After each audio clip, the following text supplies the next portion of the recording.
but we don't want to see China take over crypto. I don't want to see ariko ntidushaka kubona Ubushinwa bwigarurira isi ya crypto. Sinshaka kubona Ubushinwa butsinda mu bwenge buhangano. AI na crypto ni ibintu bikomeye cyane. Crypto ifite agaciro gakomeye. Ubu ndagenda mbona abantu benshi bishyura na Bitcoin ndetse bamwe ntibagikoresha amafaranga asanzwe. Ibyo bigabanya igitutu ku madolari ya Amerika. Ibi ni byiza ku gihugu cyacu, ariko Ubushinwa bwigaruriye crypto kandi nicyo bwifuza gukora, cyangwa bukigarura AI nibyo bwifuza gukora. Kugeza ubu turi imbere y'Ubushinwa mu bya AI kandi nta muntu watekerezaga ko ibyo bishoboka. Impamvu nyamukuru ni ingufu.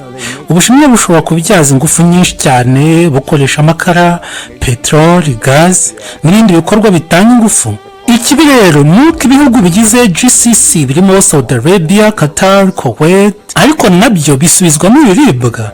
Ibihugu bya GCC bitumiza hagati ya 80% na 90% by'ibiribwa byabyo biva mu mahanga. Ibyo bituma imbaraga z'ubukungu ziva kuri petrodollar zikajya ku buryo bushya bw'imari Iran ishobora gushyigikira. Bishoboka kuba ari BRICS, zahabu cyangwa ubundi buryo ubwo ari bwo bwose. Ariko mwibuke ko ikibazo ari uko ubukungu bwa Amerika bushingiye cyane ku ishoramari riva hanze, bushingiye ku kuba ibihugu bya GCC bishora amafaranga muri AI, mu masosiyete y'ikoranabuhanga no muri startups nka Uber kugira ngo bifashe gutera inkunga ubukungu bwa Amerika. Ayo mafaranga ahagaze kuza, ubukungu bwa Amerika bushobora guhura n'ihungabana rikomeye cyangwa se kugwa. Ibyo byatuma urubyiruko rw'Abanyamerika rutabasha kongera kwishyurira igihugu cyarwo ibikorwa byo kwirwanaho, kandi bishobora guteza imyigaragambyo cyangwa imvururu mu mihanda. Bityo rero ingaruka kuri Amerika zaba zikomeye cyane mu gihe yaba yivanye mu burasirazuba bwo hagati.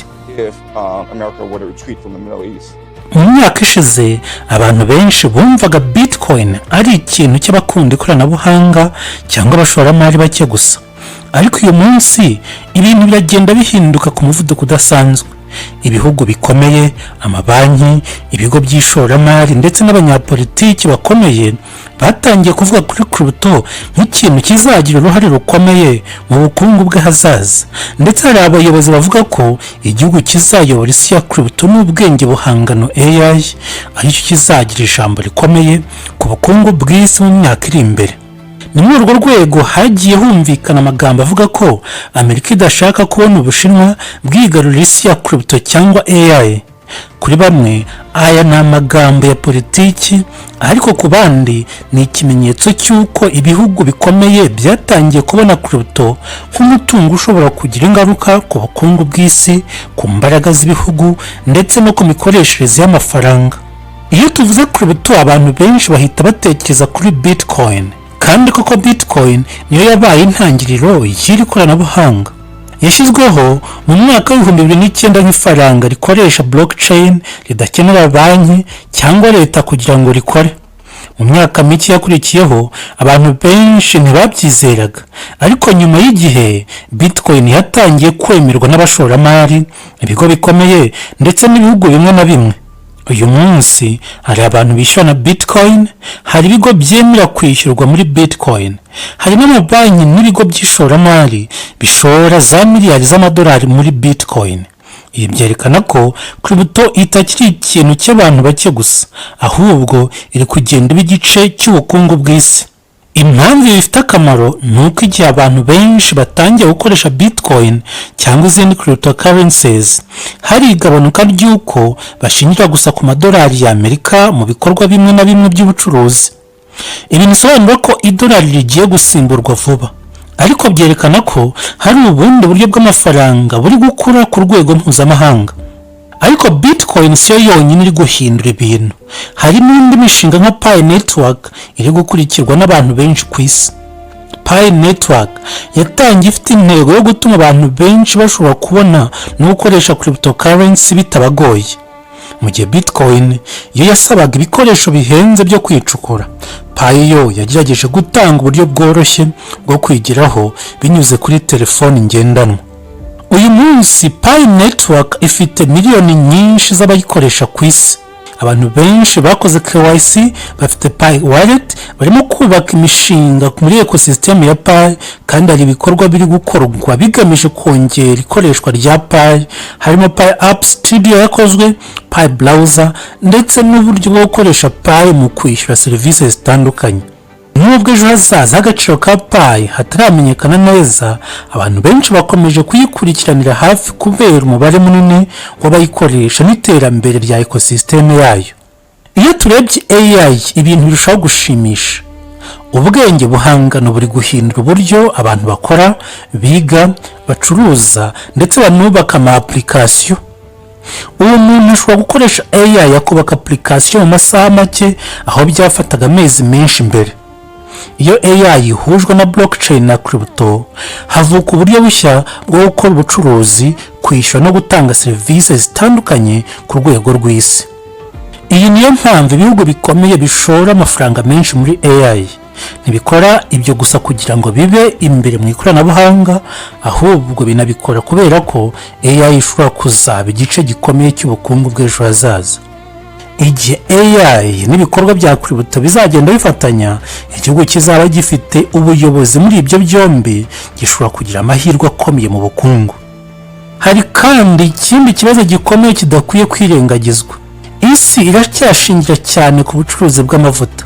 Igice kinini cy'amavuta y'isi kinyura mu muhora hormones, aho ibihugu byinshi byo mu kigobe bifite uruhare runini. Iyo habaye amakimbirane muri ako karere, ubukungu bw'isi bushobora guhungabana. Niyo mpamvu ibihugu byinshi bishaka ubundi buryo bwo kugabanya kwishingikiriza cyane kuri petrodollar no gushaka uburyo bushya bwo gukoresha amafaranga. Abasesenguzi bamwe bavuga ko mu gihe kizaza blockchain na cryptocurrencies bishobora kugira uruhare mu buryo bushya bwo kwishyurana hagati y'ibihugu. Ariko ibyo biracyari ibintu biri gutera imbere, kandi nta gihamya yuko bizasimbura amafaranga asanzwe cyangwa idolari rya Amerika mu gihe cya vuba cyane. Ku bijyanye na Pi network, hari abakomeje kwizera ko ishobora kugira uruhare rukomeye mu kwishyura no mu bucuruzi niba ecosystem yayo ikomeje gukura kandi abantu bagakomeza kuyikoresha. Ariko nk'izindi cryptocurrencies zose, ejo hazaza hayo ntiyizewe, kandi agaciro kayo gashobora kuzamuka cyangwa kagabanuka bitewe n'uko ikoreshwa, amategeko y'ibihugu ndetse n'isoko. Gusa ahangaha ifite ahazaza hameze neza bitewe n'ibikorwa remezo birimo bigenda byubakwa muri ecosystem yayo, bigatuma abantu benshi bagira icyizere ko ejo hazaza igihe ecosystem izatangira gukora, agaciro ka Pi kazazamuka. Ikigaragara ni uko isi iri mu mpinduka zikomeye. AI iri guhindura uburyo dukora ibintu. Blockchain iri guhindura uburyo amakuru n'ubwishyu bicungwa. Bitcoin ihagarariye amafaranga n'andi yakozwe mbere, yamaze kwerekana ko cryptocurrency ishobora kuba umutungo ukomeye ku rwego mpuzamahanga. Pi network nayo nka crypto ifite abayicukuye muri telefoni zabo ngendanwa, iri kugerageza kubaka ecosystem yayo kugira ngo yongere ikoreshwa ryayo.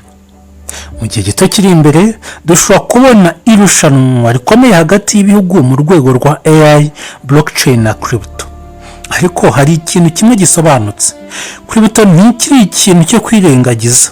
Yabaye imwe mu ngingo zikomeye ziganirwaho mu bukungu, mu ikoranabuhanga no muri politiki mpuzamahanga. Kandi ikoranabuhanga rikomeza gutera imbere, ni naho uruhare rwa Bitcoin, Pi network n'izindi cryptocurrencies rushobora gukomeza kwiyongera, nubwo nta muntu ushobora kuvuga neza igihe cya nyacyo ibingibi bizagira ingaruka mu bukungu bw'isi. Gusa ni vuba cyane.